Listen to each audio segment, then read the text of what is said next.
Well, the U.S. airstrikes in Venezuela have raised concerns over potential American military action in other parts of the world. This has been compounded by some serious threats and warnings issued by the country's President Donald Trump. The Republican leader has not shied away from blatantly listing out the next potential U.S. targets. And the list starts with the country's neighbors, Colombia, Cuba and Mexico. All three have condemned Trump's capture of the Venezuelan president. Well, starting with Colombia, Donald Trump said that the country is run by a man who supplies drugs to the U.S. Well, this was Trump's reaction when questioned about future American military operations. Colombia is very sick, too, run by a sick man who likes making cocaine and selling it to the United States. And he's not going to be doing it very long, let me tell you. He has cocaine mills and cocaine factories. He's not going to be doing it very long.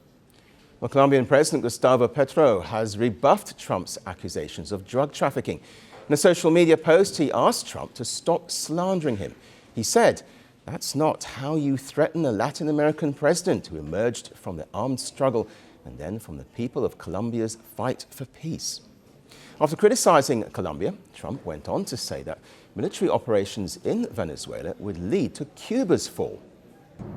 Cuba looks like it's ready to fall. I don't know if they can hold out. But Cuba now has no income. They got all of their income from Venezuela, from the Venezuelan oil. They're not getting any of it. And Cuba literally is ready to fall. And next in line for Trump's ire was Mexico. Although he praised the Mexican president, Claudia Sheinbaum, unlike Colombian and Cuban leaders, he then said drug cartels run Mexico.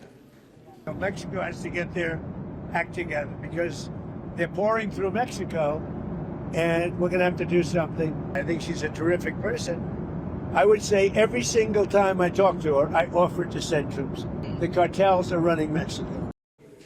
Well, Trump has also renewed calls for an American takeover of Greenland, which is a Danish territory. He said that the autonomous island is key to U.S. security interests. We need Greenland from a national security situation. It's so strategic. Right now, Greenland is covered with Russian and Chinese ships all over the place. We need Greenland from the standpoint of national security. And Denmark is not going to be able to do it, I can tell you that. Responding to Trump's remarks, Greenland Prime Minister Jens Frederik Nielsen said that's enough. In a social media post, he wrote that the country would not take pressure anymore, adding that it's open to dialogue, but through proper channels in accordance with international law. Meanwhile, Danish Prime Minister Mette Frederiksen said that Trump has no right to annex the territory. She added that Denmark, including Greenland, was a NATO member protected by security guarantees. And lastly, Trump lashed out at a nation far away from the American continent, Iran. He said that the U.S. is closely watching the ongoing protests over the economic crisis in Iran. He warned that his administration would act if Iranian forces killed protesters. Take a look. We're watching it very closely. If they start killing people like they have in the past, I think they're going to get hit very hard by the United States. And the U.S. has carried out strikes in Iran before. The American warplanes bombed Iranian nuclear facilities last year amid the country's war with Israel. And shifting focus back to Venezuela, while many are questioning the legality of U.S. airstrikes, the threats of potential attacks on other nations have raised alarm bells across the globe. The world doesn't fit in boxes, so why should your news? From battlefields to negotiation tables, from internet outrage to real-world injustice.